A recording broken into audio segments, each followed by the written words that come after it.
All right, we're in 1 Kings chapter 20 tonight. We're supposed to pick up around verse 19. We're going to have to back up a little bit just to kind of put ourselves back in the middle of the story again.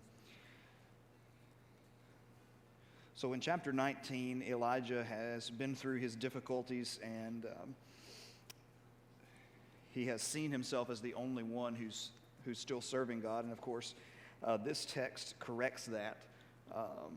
God does remind him of that gently toward the end, that he had plenty of people who were still serving, but this text sees quite a few people who are still serving. For an example, in verse 13, a prophet comes near to Ahab the king to address him.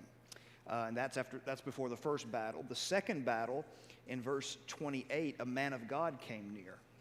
And then in verse 35, a man of the sons of the prophets. And there's no indicator in the text that these are all the same person.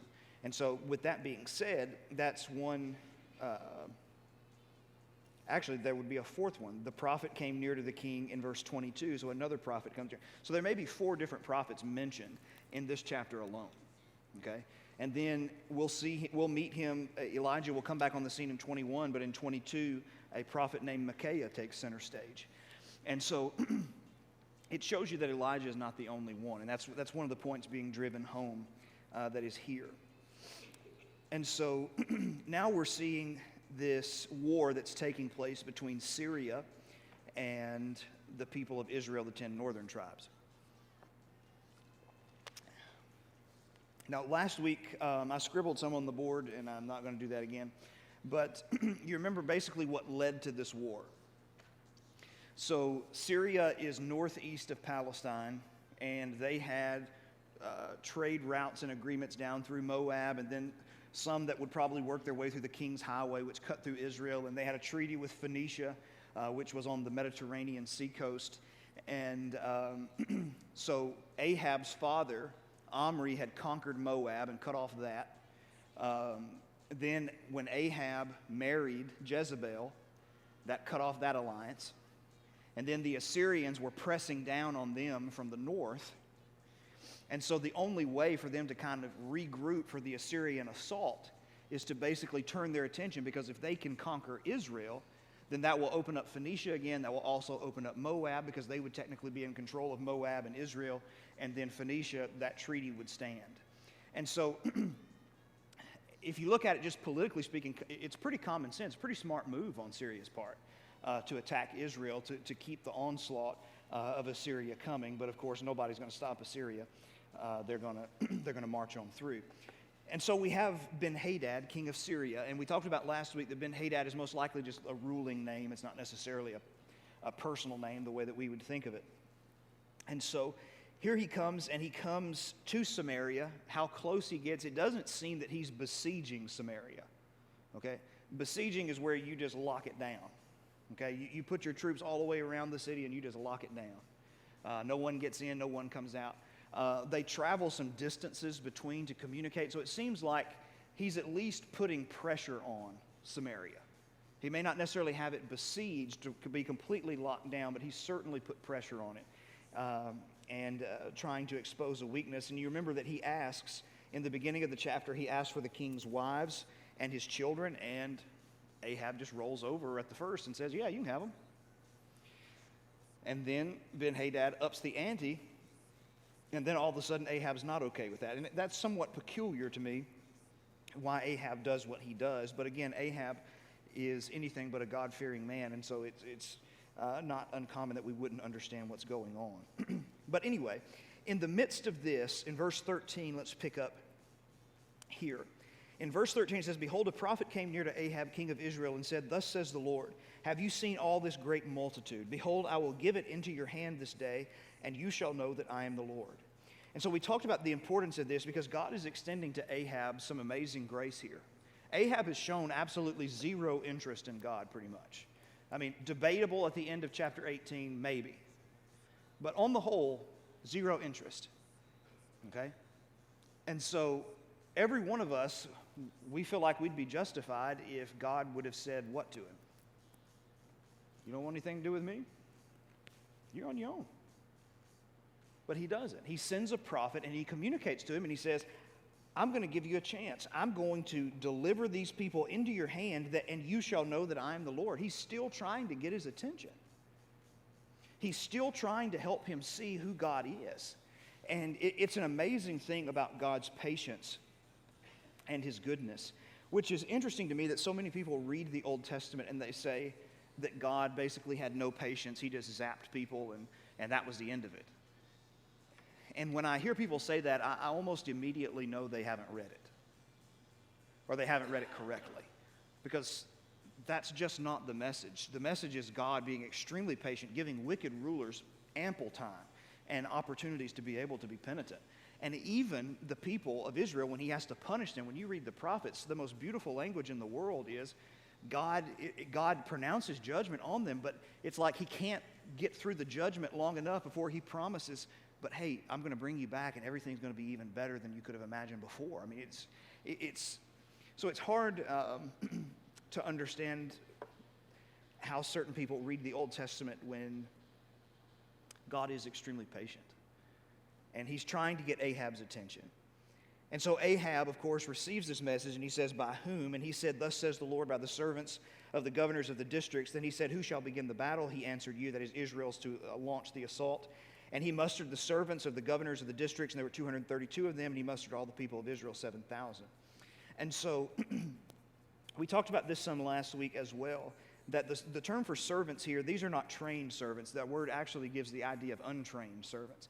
It's used in 1 Samuel 17 to describe David's supposed lack of military training, and that's why he shouldn't be the one to fight Goliath. And so we talked about how, for lack of a better term, he hired desk people to go fight a war. Now, I can hold down a desk pretty good, but put me in war and I'm useless, okay? So God is taking people that normally you would not expect, and he's using them to win a battle. And the reason why he's doing that is because it's what God always does. He always does things like this.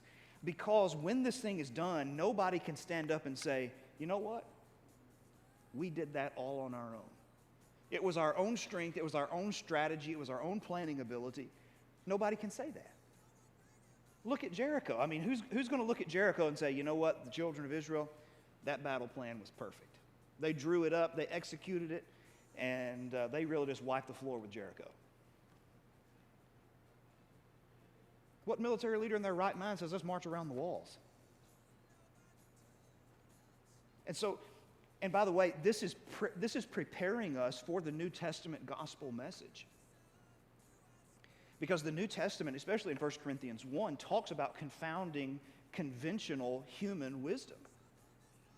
Because conventional human wisdom tells us that we've done wrong, so we should do what? We should make up for our wrongs. And if we actually become better people, then God should look in favor upon us because we're actually becoming, by our own inner strength, we're becoming better people.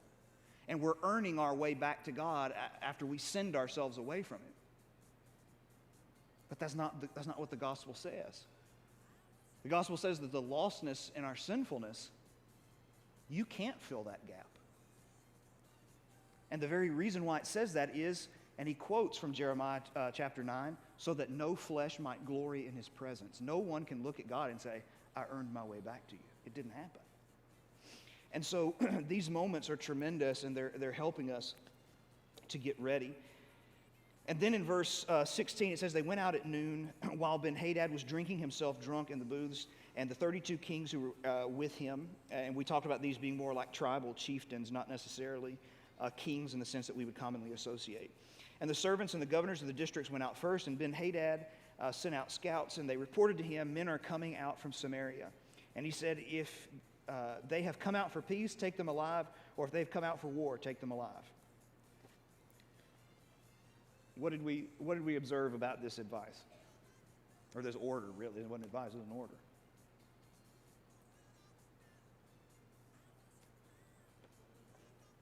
Either way, it's dumb. It doesn't make any sense. They're going to live. And more than likely, they're probably going to fight back. So you're going to have people who die in the process. What this really is Ben-Hadad just being drunk and giving foolish orders.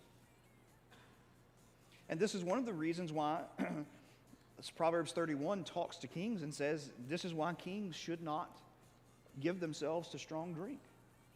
In that particular context, he says, because you end up forgetting the law and perverting justice. But the grand scheme of it is, it affects what we know now with great clarity is what alcohol does to your mind, the way it affects your cognitive ability, even small levels of it, what it can do to you. And so when you've got a guy who's been drinking for a long time, and then he's responsible, even if he can't practice the discipline for himself, he is responsible for thousands upon thousands of people. He can at least try and exercise some discipline to make good, sound judgments, to take care of the people that are under his control. But he's not doing it, okay?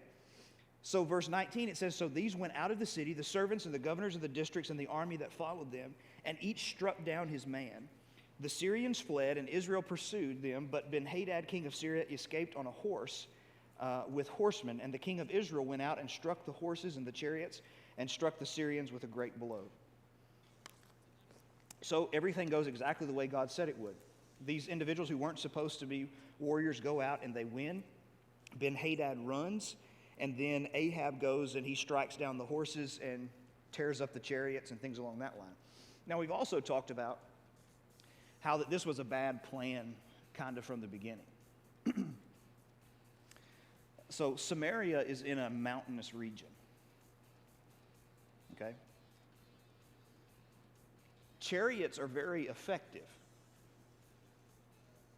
but are they very effective under every circumstance? Well, the answer is no. Because they are effective in open fields, okay? And part of military strategy is to try and remove strength and to take away that effectiveness. It's like one of my favorite battles in history was the Spartan 300, the battle at Thermopylae, the Hot Gate. And what they did, they were fighting over 1 million Persians. Okay? But what they did was they funneled them into a pass. That is, like a bottleneck, they restricted them, and so they could only get so many. And the reason why they did that was it took away the power of numbers, and the strength of the Spartans was able to overcome. Because their strength was shield to shield, push, stab, shield come back, push, stab, and just continually walk forward. And so even though they had great numbers, those numbers meant nothing because they took it away by funneling them into that pass. Okay? So you're trying to set up ways that you can use your strength and exploit their weakness. Some people foolishly think, like Xerxes did at the Battle of Thermopylae, I've got more people than they've got, I'm going to win. No, you're not. Alexander the Great is another perfect example of that. Numbers don't guarantee victory if your strategy is flawed. And taking chariots into hill country is a ridiculous strategy. You're going to lose, even by conventional wisdom, when God is not necessarily involved in fighting for Israel. So they end up winning this battle. So then the prophet comes back again. A prophet, same prophet, don't know. Verse 22, then the prophet came near to the king of Israel and said to him, come strengthen yourself and consider what you will have to do, for in the spring the king of Syria will come up against you. Okay? So his message is, hey, this isn't over yet. He's coming back. Now notice he said in the spring he's coming back. Does that remind you of any other Old Testament text? In the spring, this king is coming back to war.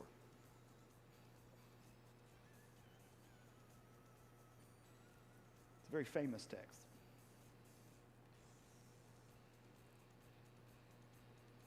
It came to pass at the time when kings go to war that the children of Israel camped in tents, but David remained behind in Jerusalem. That's 2 Samuel 11. That's before his adultery with Bathsheba.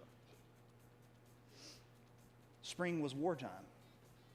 Everybody basically called it truce during the cold months, but in the spring, that's when wars took place. And so they decided to hold back and kind of regroup and come back again for a second round. And so he continues his message. And the servants of the king of Syria said to him, their gods are gods of the hills, so they are stronger than we. But let us fight against them in the plain, and surely we will be stronger than they. And do this, remove the kings, each from his post, and put commanders in their places, and muster an army like the army that you had lost, horse for horse, and chariot for chariot. Then we will fight against them in the plain, and surely we will be stronger than they. And he listened to their voice and did so. And so this text right here in verse 23 really helps us understand the way they viewed battle. Okay? Battle to them was a war of the gods. Okay? So you had one god who was basically the earthly war was a representation of what the battles that took place in the heavens. Okay? So whatever nation won, that proved that your God was superior. That's why, for an example, when you come to Daniel chapter 1, Nebuchadnezzar takes the vessels of the house of God and he carries them to the vessels of the house of his God. Because in his mind, his God won. And so he takes his vessels and he offers them as an offering to his God for winning the battle. Now, further, they believed that their gods were territorial. So you had a God, and we talked about this some in 1 Kings 17 when the famine hit. This idea that Baal was in control of certain areas, and God goes right into Baal's, quote, territory that he controls. And he does everything that Baal cannot do. And so what they see the gods as territorial. So the reason why in their minds they lost was because the God of Israel was a God of hills. And if you think about that, they lived in hills. A lot of their capitals were in hills. Jerusalem was in the south. Samaria was in the north. They may have heard of 1 Kings chapter 18 when Elijah won on the mountaintop. So this is their strategy. It wasn't anything except we just fought in the wrong place. We choose a different battlefield and everything will be okay.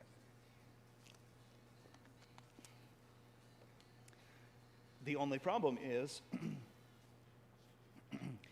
the God of Israel is not restricted by borders. The God of Israel controls all borders. And that's part of what God is doing here. One of the reasons God is going to deliver Israel, part of it has to do with he's trying to reach out to Ahab, but he's also proving to Syria that his control extends beyond borders. And so he ends up, when we look at how this chapter is going to end, there's no clear winner if you look at it from an earthly standpoint. I mean, they both end up losing. But when you look at it from a heavenly standpoint, God stands head and shoulders above everyone the way that you would expect. So here comes the battle in 26. Oh, by the way, before I leave that,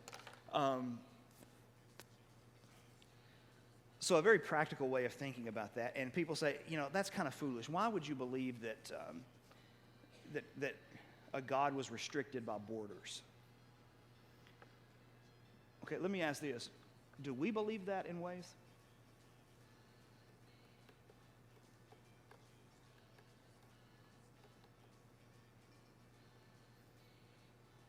Do we believe that God can take care of certain parts of our problems, but there are other problems that are just too big? Not supposed to. But we have this tendency that there are certain problems, we kind of got to help God out a little bit. You see, a lot of the things that we read about and we look at, one of the things I learned a long time ago was whenever I look at them and go, they're ridiculous, I should probably ask myself why I'm as ridiculous as they are. It's one of the things I've learned the hard way.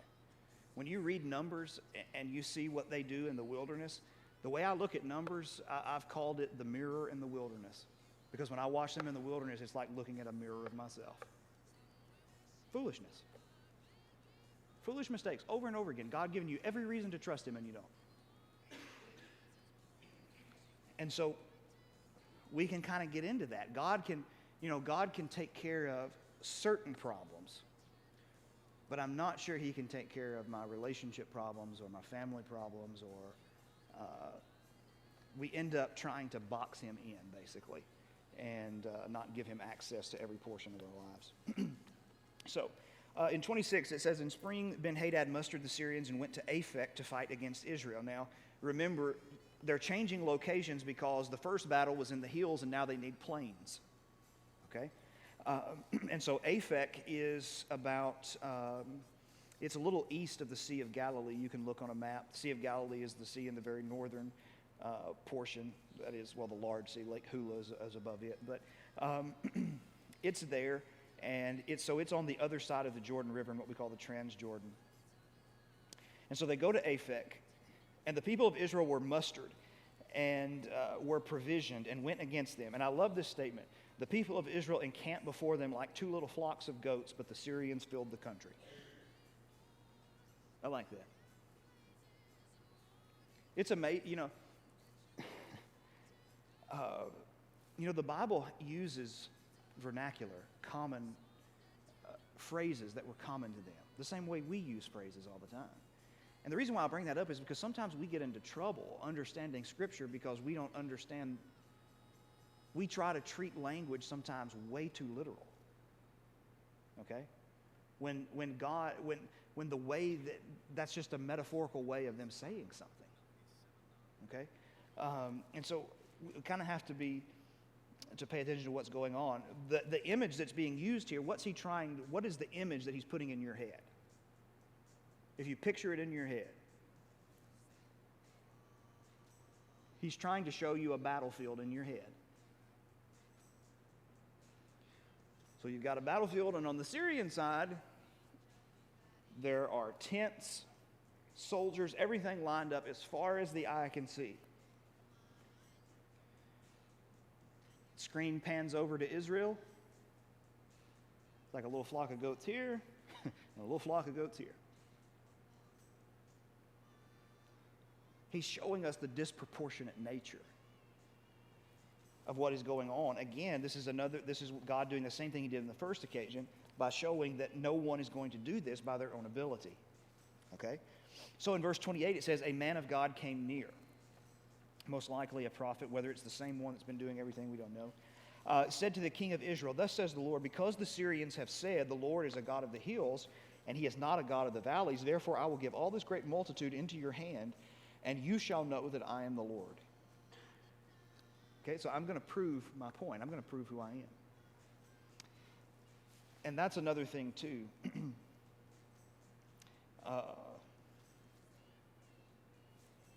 God fights his own battles better than I can. He'll prove himself. And sometimes as Christians, we're frustrated because he doesn't necessarily act in ways that make sense to us.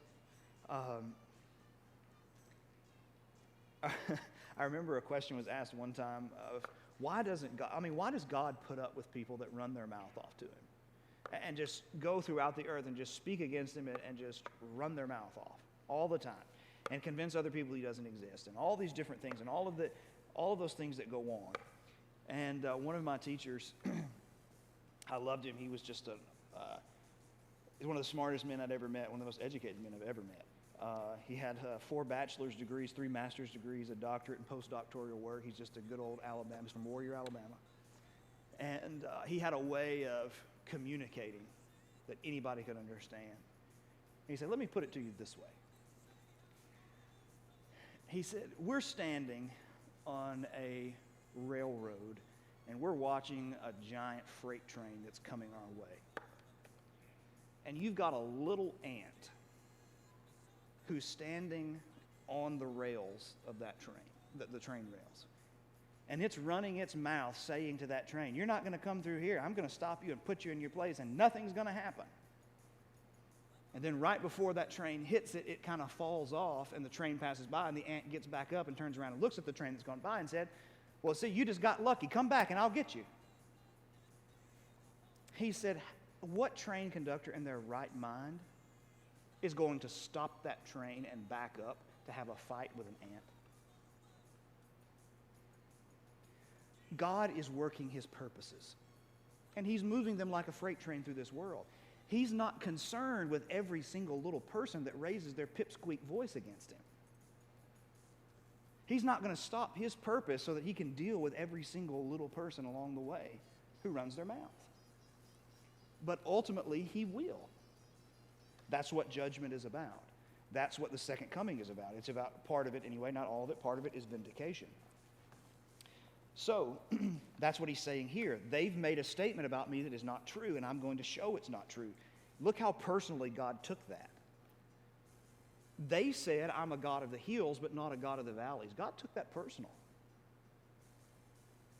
And he said, I'm going to crush them for that statement alone. They misrepresented me. Verse 29, and they encamped opposite one another for 7 days. And on the seventh day, the battle was joined, and the people of Israel struck down the Syrians, 100,000 foot soldiers in one day. And the rest fled into the city of Aphek, and the wall fell upon 27,000 men who were left.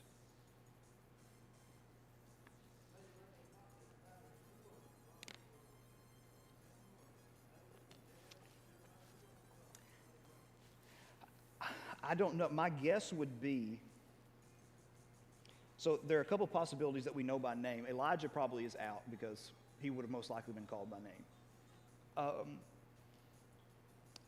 My guess would be one of these sons of the prophets that we're going to meet in 35. So the sons of the prophets are, they had local training schools, and we'll see them a lot more in 2 Kings, where they would train prophets. And to be honest with you, one of these prophets may be in 1 Samuel or 1 Kings 18. Obadiah, I remember, mentioned that he had saved 100 prophets and hid them in caves and fed them. This may be one of them. One of the things it reminds me of is that the prophets we do know in the Bible by name are a very small sampling. God had a lot more than sometimes we, or at least I do anyway, tend to think of. So, right, so here they are, and they basically the number runs up to 127,000 people that they kill. 100,000 foot soldiers, 27,000 men. The wall of Aphek falls on them. Now, there are two possibilities of what's happening there with the wall falling. Number one, you may have a Jericho incident. I mean, obviously, God can take down a wall anytime he gets ready. That's not an issue. So it may be something like that. God miraculously put the wall on them. Now, archaeological digs at Aphek have shown that the wall was certainly big enough to take out and to kill the amount of people that were mentioned here. The second possibility is that the people, and this has been done and seen in what they've discovered in battle histories, is that the way those walls were built, and I don't understand it fully because, engineering is just way beyond my mind, but they could manipulate those walls to where they could insert something at the base of them. The way that they built them, they could insert something at the base of them and basically jerk it, and the whole thing comes down. Now, a little more complicated than just jerking it, but that's kind of a simplified version of it. Put some extreme pressure on it in certain places, and it ends up falling over. You see this a lot with invading armies and things along those lines in secular history. And so the overall point of what he's trying to make is that God proves himself to be victorious. Now, you would think Ahab, this would turn out well, but it doesn't. So continuing on in 30, Ben-Hadad also fled and entered into an inner chamber in the city. And his servants said to him, behold, now we have heard that the kings of the house of Israel are merciful kings. Let us put on sackcloth around our waist and ropes on our heads and go out to the king of Israel. And so basically they're saying, what do we have to lose? Usually if you're conquered this way, you're probably going to die as a king. They're probably going to kill you. So, but we've heard that kings of Israel are merciful. So what do you say we maybe take our chances? Throw ourselves on his mercy, put on sackcloth. That's common what people wore in penitence. And then he says, put a rope on our heads. That's the way they would handle captives a lot of times. They would either rope them around their necks or around their waist and kind of rope them all together and kind of just funnel them that way. And so what he's doing by putting on sackcloth and putting ropes on their heads, he's basically saying, I'm being penitent of the fact, or I regret that I've entered into this war, and by putting these ropes on, I'm submitting myself to you. I'm acknowledging myself to be a captive. And so basically, it's just a symbolic gesture to say, I'm seeking mercy, and thus perhaps he will spare your life. And so in 32, they do this. They tie the sackcloth around their waist and put ropes on their heads and went to the king of Israel and said, your servant Ben-Hadad says, please let me live. And he, that is Ahab, said, does he still live? He is my brother. Now again, that's peculiar. What you would expect a faithful Israelite king to say is, he's certainly not my brother. He's an enemy of God, and God has ordered him to be killed, but here he's not doing that. So now the men were watching for a sign, and they quickly took it up from him and said, yes, your brother Ben-Hadad. Then he said, go and bring him. That is, they were trying to see if he would be favorable, and of course, his response showed that he would. Then Ben-Hadad came out to him and caused him to come up into the chariot. Or he caused him, that is, Ahab invited him into the chariot for them to negotiate. So this is Ahab and Ben-Hadad, the two kings. And Ben-Hadad said to him, the cities that my father took from your father I will restore, and you may establish bazaars for yourself in Damascus as my father did in Samaria. Okay? Anybody's translation read differently there? You may establish, ESV says bazaars.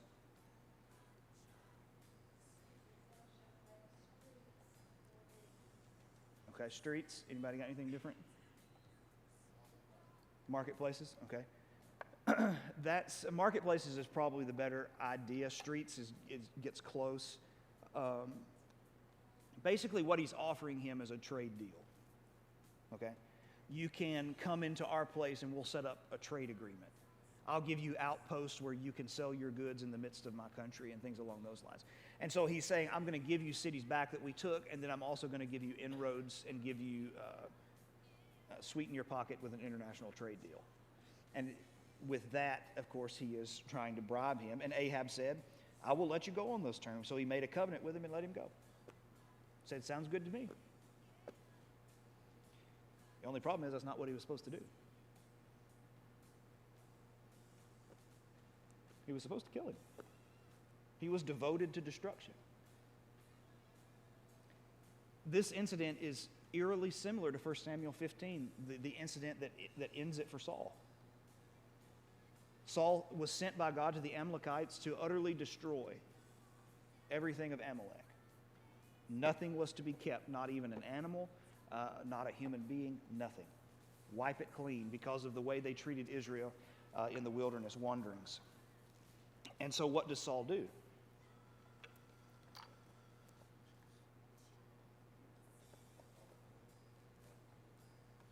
He saves a good deal of stuff. He takes Agag the king. He takes animals. Now, first he tries to pass it off on the people. They did it, and then that was really them.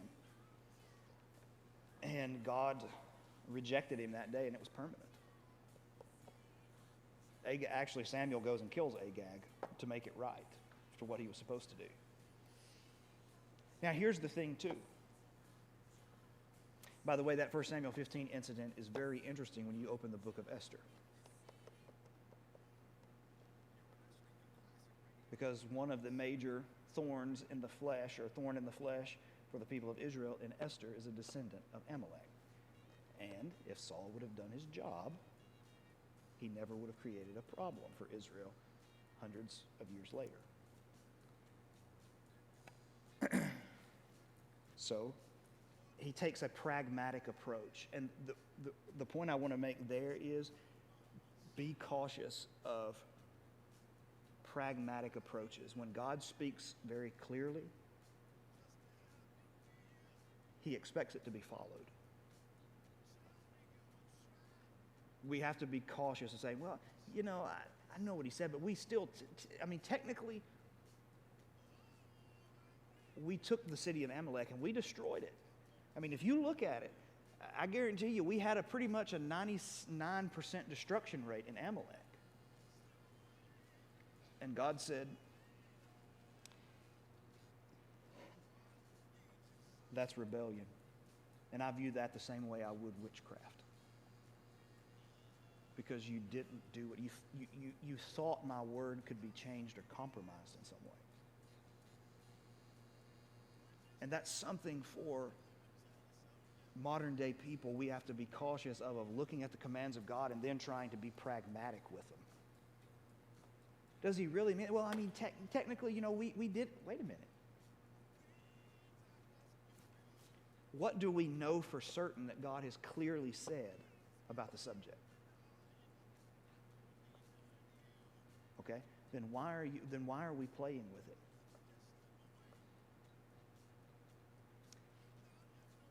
And by the way, this doesn't last. 3 years later, at the end of this book, in chapter 22, we'll get to in a few weeks, they're back at war again. And Ahab's going to die. So, that message is about to be delivered to him in 35. A certain man of the sons of the prophets said to his fellow at the command of the Lord. So the sons of the prophets, again, that school, which we'll talk about more in 2 Kings. So strike me, please, but the man refused to strike him.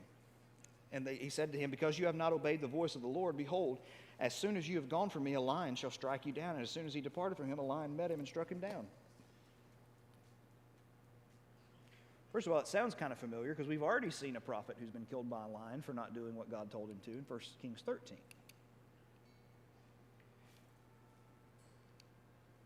What we're seeing is the same point we were making.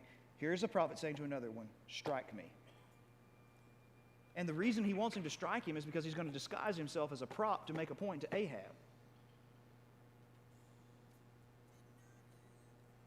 When God has a message,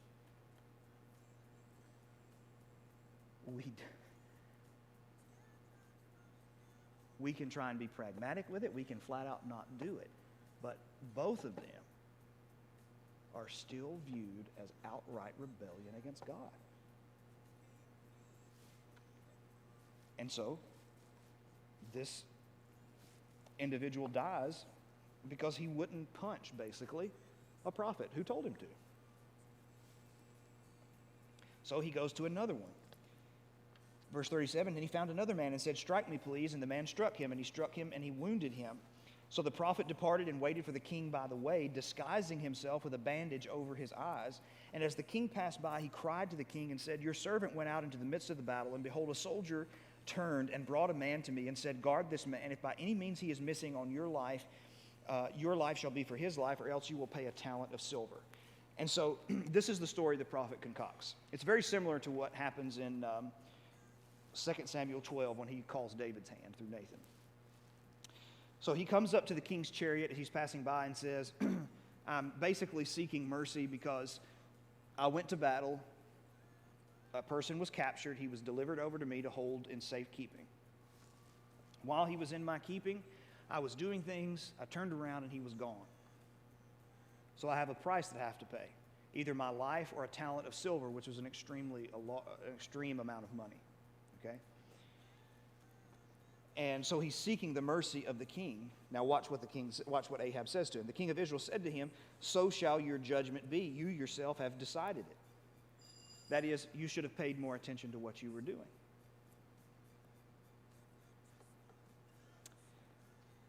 Verse 41, then he hurried to take the bandage away from his eyes, and the king of Israel recognized him as one of the prophets. And he said to him, thus says the Lord, because you have let go out of your hand the man whom I devoted to destruction. Therefore your life shall be for his life, and your people for his people. Ahab, you just pronounced judgment on yourself. Here's the prophet saying, I had a man in my quarters. I let him go under the threat of my life. If I lost him, I would lose my life. And I lost him. And Ahab said, you're going to lose your life. Ahab, you had been Hadad, and God told you to kill him. And you didn't. And now you're going to pay for it with yours. He had him pronounce his own judgment upon himself. The same way David said, the man who has done this thing shall surely die. And then in 43, the king of Israel went to his house vexed and sullen and came to Samaria. He basically pouted, and we're going to see a lot of that in 21. But anyway, we'll stop there with the emphasis and the importance on listening to what God is saying very clearly.